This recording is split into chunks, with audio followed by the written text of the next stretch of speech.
Hello दोस्तों, नमस्ते। आपके अपने YouTube चैनल GKY मोहनलाल कीचड़ पर आपका हार्दिक स्वागत है, अभिनंदन है। 2 दिन से प्रयास है, ऑनलाइन क्लास शुरू नहीं हो पाई है। आज हमने जो 15 तारीख को क्लास लास्ट में पढ़ी थी, संख्या, हिंदी में संख्या टॉपिक हमने पढ़ा था। आज हम सर्वनाम पढ़ेंगे। हिंदी की क्लास रहेगी आज और टॉपिक का नाम रहेगा सर्वनाम। बाकी भूगोल की क्लासें और हिंदी की क्लासें हैं, वो जैसे जैसे टाइम मिलता जाएगा वैसे वैसे टॉपिक वाइज अपलोड करते जाएंगे। देखो, हिंदी में आज का टॉपिक है सर्वनाम।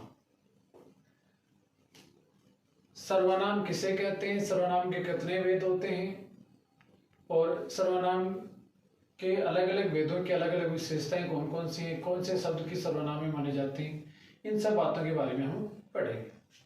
देखो, सर्वनाम शब्द है, ये 2 शब्दों से मिलकर बना है, सर्वय प्लस नाम। सर्वनाम शब्द 2 शब्दों से मिलकर बना है, सर्वय प्लस नाम। सर्वय का आशय होता है सभी और नाम का आशय होता है संज्ञा। अर्थात जो शब्द सभी संज्ञा शब्दों की जगह प्रयुक्त होता है, उन सभी शब्दों को सर्वनाम कहा जाता है। अर्थात जो शब्द संज्ञा के स्थान पर प्रयुक्त होते हैं, संज्ञा के स्थान पर प्रयुक्त होते हैं, उन शब्दों को सर्वनाम कहते हैं।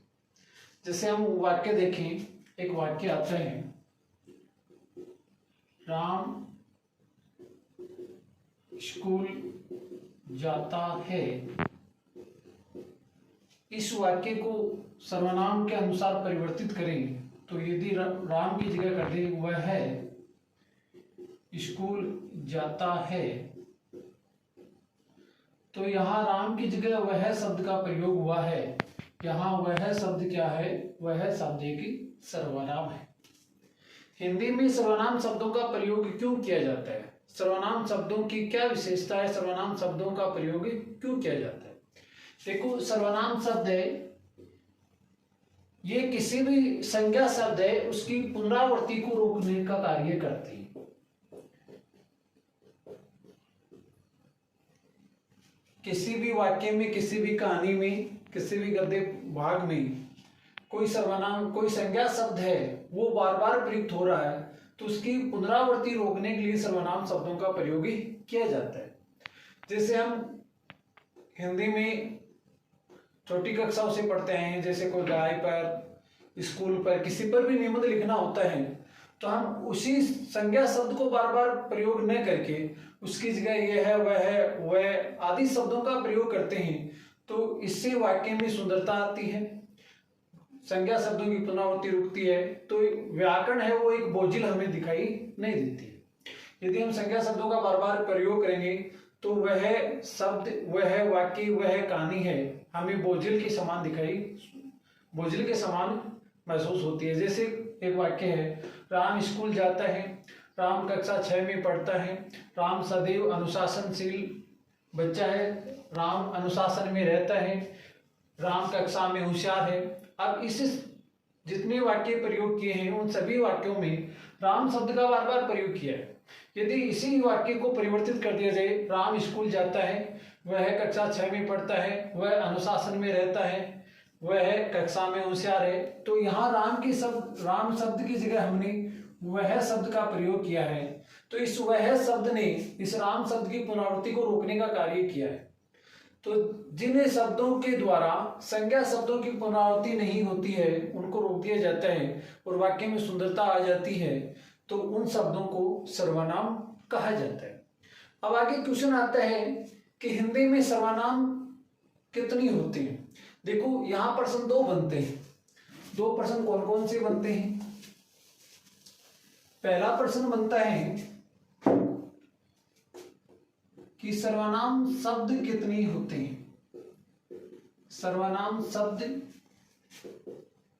कितने होते हैं। दूसरा क्वेश्चन बनता है, हिंदी में सर्वनाम कितने होते हैं। हिंदी में सर्वनाम कितने होते हैं? दोनों का आंसर है अलग अलग होगा। हिंदी भाषा में, हिंदी व्याकरण में सर्वनाम शब्द यदि पूछा जाए तो सर्वनाम शब्द 11 होते हैं। और हिंदी में सर्वनाम कितने होते हैं या सर्वनाम के भेद कितने होते हैं, तो इन सर्वनाम शब्दों के अनुसार हिंदी में सर्वनाम के कुल 6 भेद होते हैं। अब देखो ये सर्वनाम शब्द कौन कौन से होते हैं। सर्वनाम शब्द में 11 शब्द, जैसे मैं, तू, आप, यह, वह, जो, सो, कोई, कुछ, क्या, मैं, तू, आप, ये, वह, जो, सो, कोई, कुछ, क्या, ये सभी शब्द हैं, ये सभी सर्वनाम शब्द हैं। और इन शब्दों के प्रयोग के आधार पर, इन शब्दों के आधार पर हिंदी में सर्वनाम के भेद कितने माने गए हैं? 6 भेद माने गए हैं। अब देखो सर्वनाम में 6 भेद कौन कौन से होते हैं। इन 6 सर्वनाम के 6 भेदों को हम पढ़ें तो 6 भेद कौन कौन से होते हैं।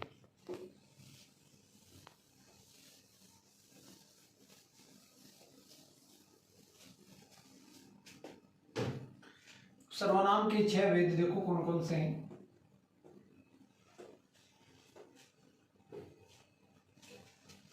सबसे पहले नाम आता है पुरुषवाचक सर्वनाम। पुरुषवाचक सर्वनाम। दूसरा आता है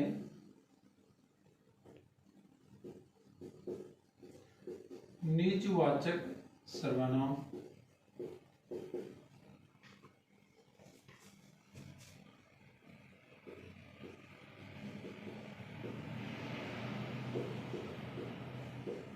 पुरुषवाचक पर्सनवाचक सर्वनाम। पुरुषवाचक सर्वनाम, निजवाचक सर्वनाम, पर्सनवाचक सर्वनाम, निश्चयवाचक सर्वनाम,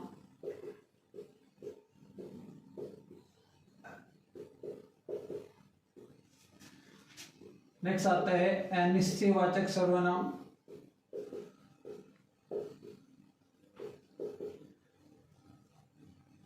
और अंतिम आता है संबंधवाचक सर्वनाम। देखो 6 भेद कौन कौन से? पुरुषवाचक सर्वनाम, निजवाचक सर्वनाम, पर्सनवाचक सर्वनाम, निश्चयवाचक सर्वनाम, अनिश्चयवाचक सर्वनाम और संबंधवाचक सर्वनाम। अब देखो 6 भेद हैं। इन 6 भेदों की क्या क्या विशेषताएं आती है। सबसे पहले आता है पुरुषवाचक सर्वनाम। पुरुषवाचक सर्वनाम के पुनः 3 उपभेद किए जाते हैं। 3 उपभेद देखो कौन कौन से हैं। एक तो आता है उत्तम पुरुष, दूसरा आता है मध्यम पुरुष, और तीसरा आता है अन्य पुरुष। पुरुषवाचक सर्वनाम के 3 भेद होते हैं, उत्तम पुरुषवाचक सर्वनाम, मध्यम पुरुषवाचक सर्वनाम और अन्य पुरुषवाचक सर्वनाम। देखो ये 3 भेद कौन कौन से हैं, इसकी क्या विशेषता है, किस प्रकार से हम पहचानें। कभी भी जब वार्तालाप होती है तो 2 व्यक्तियों के या 2 दलों के या 2 समूह के मध्य वार्तालाप होती है। एक तो बोलने वाला होता है जिसे हम कहते हैं वक्ता, एक सुनने वाला होता है उसे कहते हैं हम श्रोता। यह एक वचन हो सकता है, यह बहुवचन हो सकता है। सुनने वाला भी एक वचन हो सकता है या बहुवचन हो सकता है।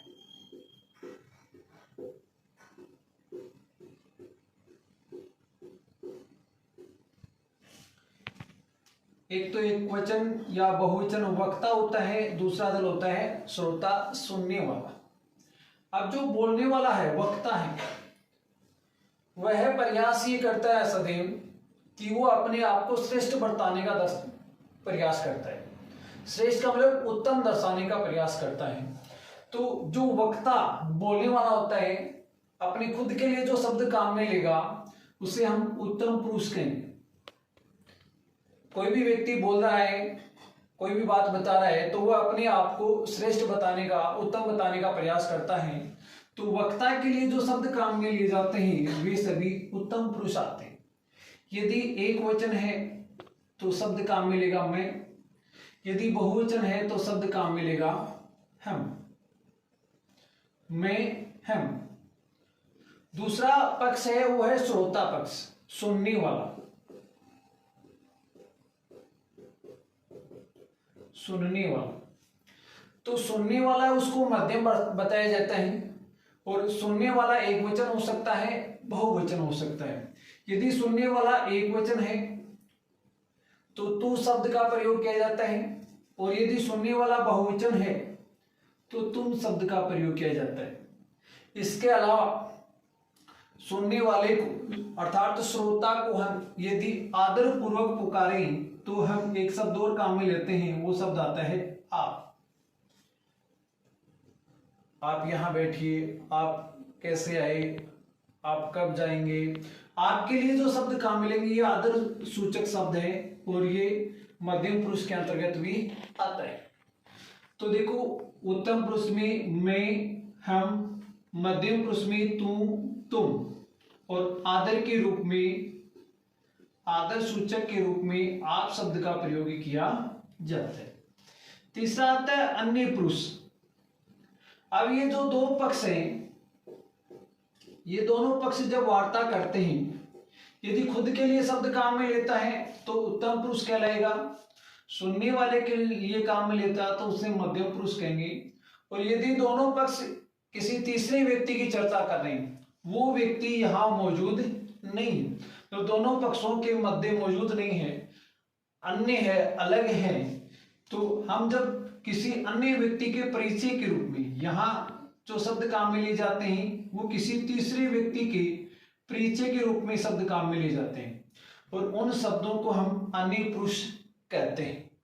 यहाँ ज्यादातर जैसे यह शब्द भी आ सकता है, वह शब्द भी आ सकता है, किसी के परिचय के रूप में भी आ सकते हैं, वे शब्द भी आ सकते हैं, आप शब्द का प्रयोग भी किया जा सकता है। तो जब दो व्यक्तियों के मध्य चर्चा हो रही है और चर्चा में किसी तीसरे का परिचय करवाया जा रहा है, तो जिस सर्वनाम शब्द से उसका परिचय करवाया जाता है वह अन्य पुरुषवाचक सर्वनाम कहलाता है। जैसे मैं आपको सर्वनाम पढ़ा रहा हूं, वाक्य आ गया मैं आपको सर्वनाम पढ़ा रहा हूं। यहां मैं शब्द मेरे लिए काम में लिया है, और यहां मैं शब्द है, इसमें कौन सा सर्वनाम आएगा? उत्तम पुरुष आएगा। कौन सा सर्वनाम आएगा? उत्तम पुरुषवाचक सर्वनाम आएगा। आपको आदर के रूप में आपको शब्द का प्रयोग किया जा रहा है, आपको किसके लिए? श्रोता के लिए, सुनने वाले के लिए है, तो आपको शब्द है उसमें कौन सा सर्वनाम माना जाएगा? मध्यम पुरुषवाचक सर्वनाम माना जाएगा। अब जैसे एक वाक्य और आ जाए,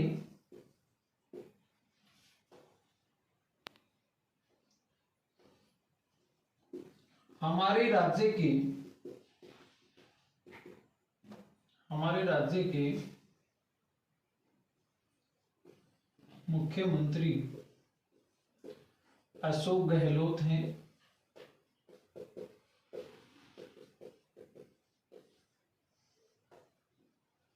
आप एक मितव्ययी प्रशासक हैं। तो यहां चर्चा हो रही है, सीएम की चर्चा हो रही है और वो यहां मौजूद नहीं है, उनके लिए परिचय के लिए हमने आप शब्द काम में लिया, तो यहां आप शब्द है, इसमें कौन सा सर्वनाम माना जाएगा? अन्य पुरुष माना जाएगा। इसी प्रकार आ जाए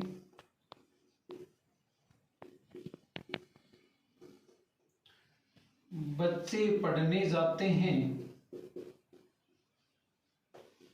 वे कल यहां भी आए थे। बच्चे पढ़ने जाते हैं, वे कल यहां भी आए थे। यहां एक शब्द काम में लिया वे, ये वे शब्द है, वे शब्द किसका परिचय करवाया जा रहा है, वे शब्द के माध्यम से बच्चों का परिचय करवाया जा रहा है। तो बच्चे यहाँ दोनों पक्षों के मध्य मौजूद नहीं है, उनकी चर्चा की जा रही है, उनके परिचय के रूप में वे शब्द का प्रयोग किया गया है। तो यहाँ वे शब्द में कौन सा सर्वनाम माना जाएगा, अन्य पुरुषवाचक सर्वनाम माना जाएगा। अब देखो उत्तम पुरुष, मध्यम पुरुष और इसमें कौन कौन से शब्द प्रयोग किए जाते हैं।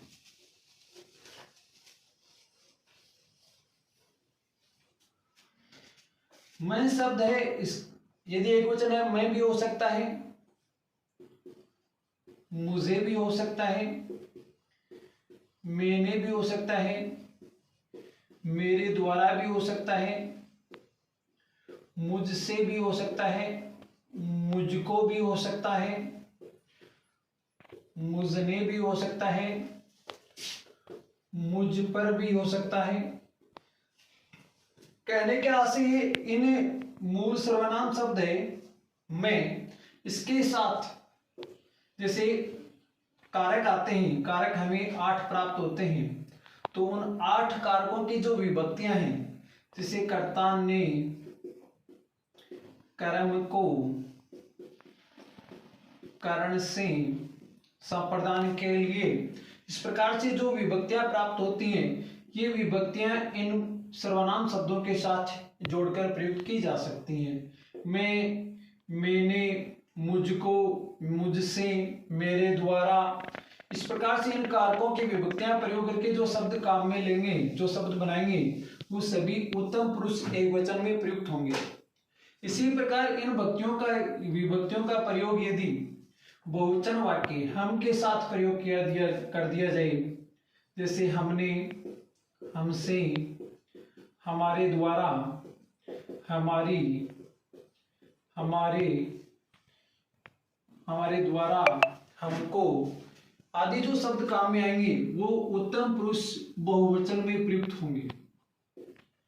इसी प्रकार मध्यम पुरुष में तू है, तू, तेरा, तुझे, तुमको, तुमने, तेरे द्वारा, इसी प्रकार तुमसे, तुमको, तुमने, तुम्हारे द्वारा, तुम्हें, ये सभी शब्द हैं एक वचन व बहुवचन मध्यम पुरुष में काम में लिए जा सकते हैं। और आदर के रूप में आप शब्द का प्रयोग किया जा सकता है।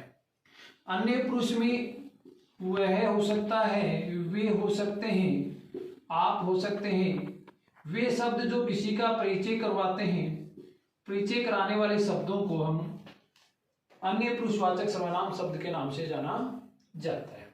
तो ये पुरुषवाचक सर्वनाम के भेद हैं। अगला जो सर्वनाम आता है वो आता है निजवाचक सर्वनाम। देखो इन टॉपिक्स की जो पीडीएफ है वो टेलीग्राम ग्रुप है उस पर डाल दी जाएगी, उसके साथ क्वेश्चन भी डाल दिए जाएंगे, वहां से अपलोड कर लेंगे और टेलीग्राम लिंक है वो मैं आपको प्रदान कर दूँगा, वहाँ से टेस्ट भी दे सकते हैं आप और इनको डाउनलोड करके अपने नोट्स भी बना सकते हैं। अब देखो अगला आता है निजवाचक सर्वनाम शब्द। निजवाचक सर्वनाम शब्द निज वाचक शब्द है, वो निज प्लस वाचक से बना है और निज का अर्थ होता है स्वयं, खुद। वे शब्द जो अपने खुद के लिए प्रयुक्त किए जाते हैं, जैसे स्वयं, खुद, आप, स्वयं, खुद, आप, ऐसे शब्द जो खुद के लिए प्रयुक्त होते हैं और उनका निजी ट्रांसलेशन करने पर योरसेल्फ के, हिमसेल्फ की जगह काम में आते हैं, उन शब्दों को निजवाचक सर्वनाम शब्द कहा जाता है। जैसे वाक्य आता है वह आप ही चला जाएगा, वह आप ही चला जाएगा। शब्द भी प्रयोग किया जा सकता है। इसी प्रकार आप भला तो जग भला,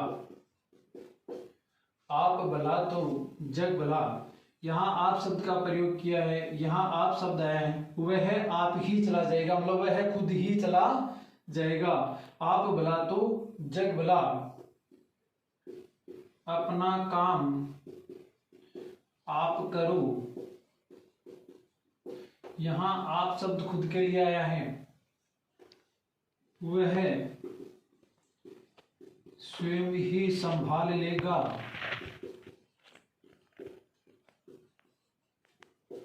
यहां स्वयं शब्द खुद के लिए आया है, तो यहां आप स्वयं, वह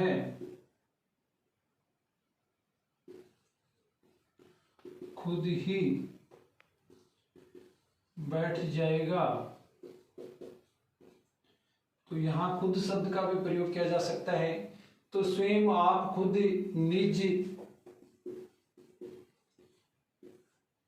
वह निज आवास पर बैठा है।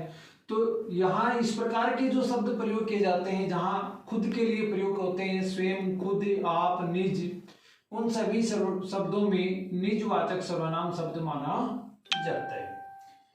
अगला सर्वनाम आता है प्रश्नवाचक सर्वनाम। प्रश्नवाचक सर्वनाम है, इसमें वाक्य के अंत में प्रश्नवाचक चिन्ह मिलता है और कुछ शब्द हैं जिनसे लगाकर प्रश्न किया जाता है। तो जिन शब्दों का प्रयोग प्रश्नवाचक के रूप में किया जाता है, जैसे कौन, कहाँ, कैसे, कब, क्यों, क्या, इस प्रकार के शब्द लगाकर जो प्रश्नवाचक शब्द बनाए जाते हैं, जैसे आप कौन हो,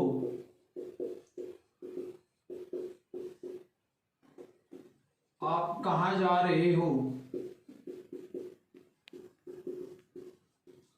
आप कहां जा रहे हो, वह कैसे आया था, वह क्यों आया था।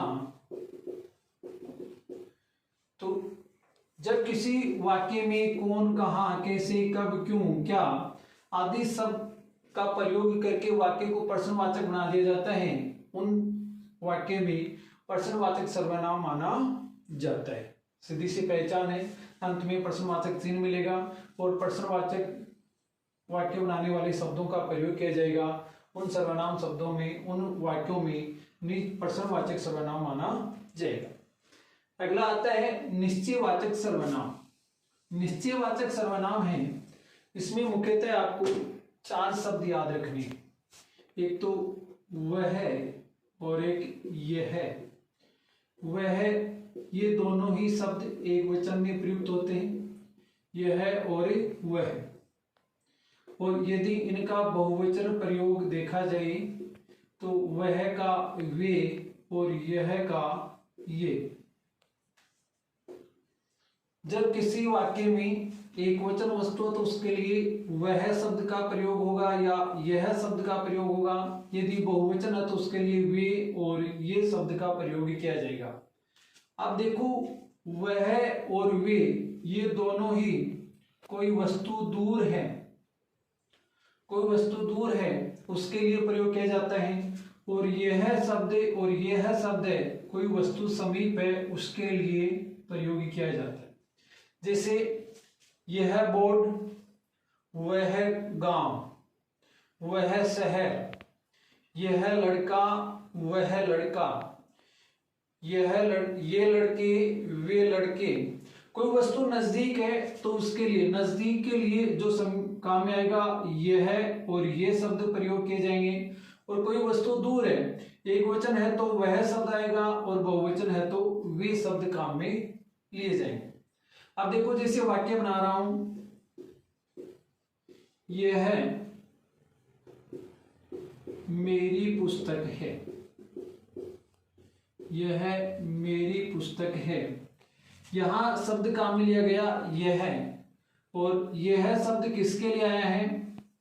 निश्चितता के लिए आया है कि यह पुस्तक किसकी है? मेरी है। तो यह शब्द है, ये निश्चय कर रहा है कि पुस्तक किसकी है। अब देखो, आपको ये पहचान रखनी है, निश्चयवाचक सर्वनाम में यह, वह, वे, ये शब्द प्रयोग किए जाते हैं और उसके तुरंत बाद यदि ये वाक्य परिवर्तित होता कि यह पुस्तक मेरी है, अब इसमें पुस्तक शब्द का प्रयोग हमने पहले किया है, मेरी शब्द का प्रयोग बाद में किया है, तो पुस्तक शब्द का प्रयोग पहले कर दिया है, तो यहां यह शब्द है, इसमें सर्वनाम नहीं माना जाएगा। तो हमेशा याद रखना है, सर्वनाम शब्द के तुरंत बाद जिस संज्ञा के लिए इसका प्रयोग किया गया है वह संज्ञा शब्द तुरंत बाद में हो तो वहां इसमें सार्वनामिक विशेषण माना जाएगा। तो वहां इसमें सार्वनामिक विशेषण माना जाएगा। जैसे यह मेरा घर है, और यदि ये हो जाए यह घर मेरा है, तो यहां यह शब्द है, इस यह शब्द में तो माना जाएगा निश्चयवाचक सर्वनाम, और यहां यह शब्द है, इसके तुरंत बाद घर एक संज्ञा शब्द है और तुरंत बाद संज्ञा का प्रयोग हुआ है। यह किसकी ओर इशारा कर रहा है? घर की ओर इशारा कर रहा है, और जिस वस्तु की ओर इशारा किया जा रहा है उसका उल्लेख उस सर्वनाम शब्द के तुरंत बाद कर दिया जाए तो वहां यह शब्द में सर्वनाम न मानकर उसमें विशेषण माना जाएगा, और विशेषण का भेद पूछा जाए तो उसे सार्वनामिक विशेषण बोल सकते हैं या उसे संकीर्तवाचक विशेषण बोल सकते हैं। उनमें संकीर्तवाचक या सार्वनामिक विशेषण बोला जा सकता है। ये विद्यार्थी मेरे हैं,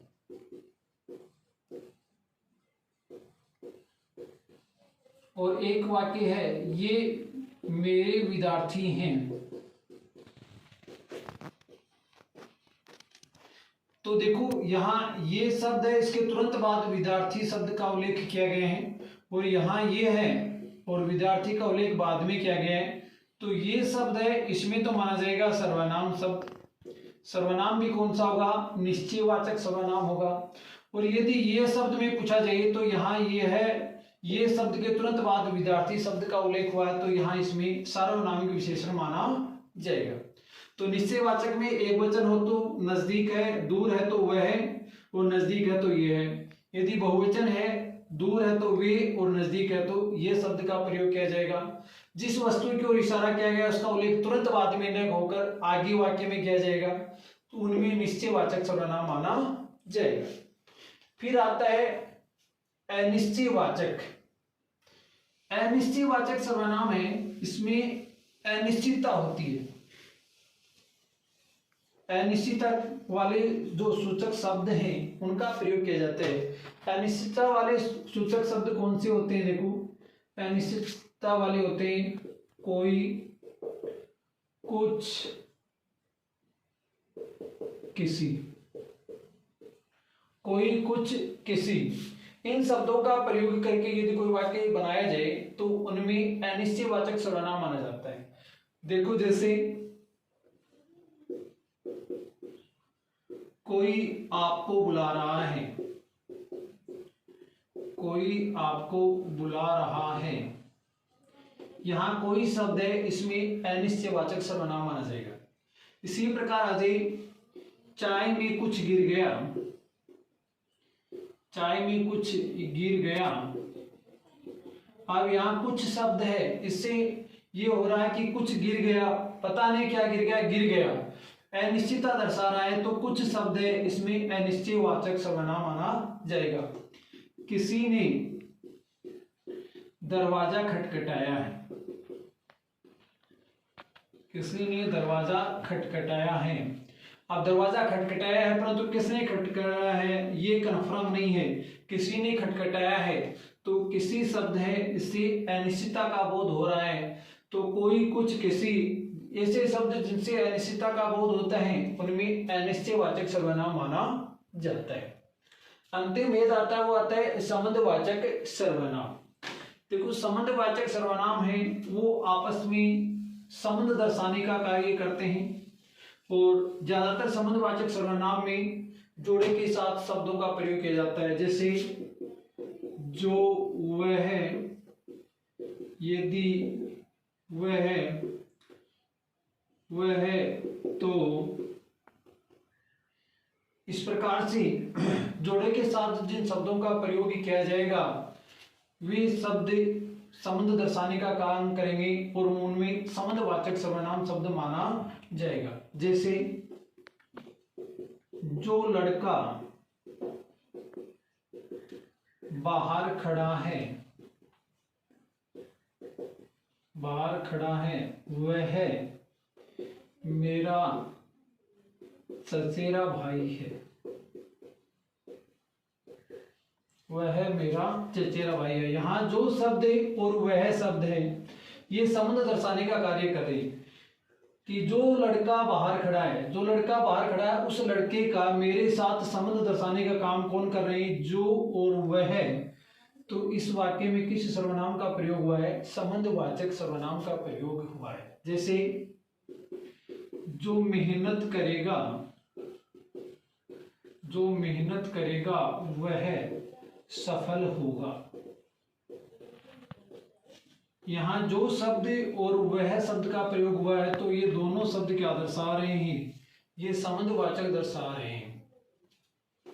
यदि वर्षा होगी तो फसल अच्छी होगी, यदि वर्षा होगी तो फसल अच्छी होगी।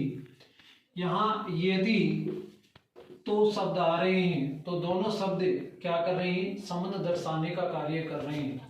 इसी प्रकार जिसकी लाठी उसकी भैंस, जिसकी लाठी उसकी भैंस, जिसकी और उसकी शब्द हैं ये संबंध दर्शाने का कार्य कर रहे हैं। जैसी करनी वैसी भरनी, कि जो व्यक्ति जैसा कर्म करेगा वह वैसा भुगतेगा, भरेगा। तो जैसी और वैसी शब्द हैं ये क्या कर रहे हैं? संबंध दर्शाने का कार्य कर रहे हैं। यदि किसी वाक्य में एक ही वाक्य दिया उसमें दो बार संबंधवाचक शब्दों का प्रयोग कर दिया जाए तो वहां क्या करना चाहिए? कौन, जैसे एक वाक्य आ रहा है जल में बसे कुमोदनी, जल में बसे कुमोदनी, चंदा बसे आकाश, जो जिसको भावता, जो जिसको भावता सो ताही के पास, सो ताही के पास। यहां देखो जो जिसको सो ताही, दो संबंधवाचक शब्द प्रयोग हुए हैं। तो जो जिसको ये तो है संबंधवाचक सर्वनाम, संबंधवाचक सर्वनाम शब्द हैं। सो ताही ये शब्द हैं वो है सहसंबंधवाचक सर्वनाम। जल में बसे कुमोदनी, कि जल में बसे कुमोदनी कमल का फूल होता है। चंदा बसी आकाश, चंद्रमा है वो आकाश में रहता है। जो जिसको भावता, जो जिसको अच्छा लगता है वो उसी के पास रहता है। दो बार संबंधवाचक शब्दों का प्रयोग हुआ है। तो जो जिसको संबंधवाचक सर्वनाम है और सो ताही है वो सहसंबंधवाचक सर्वनाम शब्द है। धन्यवाद। आज के वीडियो में इतना ही। अगले वीडियो में जो कुछ शब्द ऐसे हैं जो समान हैं सभी सर्वनामों, जैसे आप शब्द है उसका प्रयोग पुरुषवाचक में भी किया जाता है, निजवाचक में भी किया जाता है, वे है, वे, इन शब्दों का अलग अलग प्रयोग किया जा रहा है। तो उसमें अंतर क्या है वो अगले वीडियो में डाला जाएगा। धन्यवाद।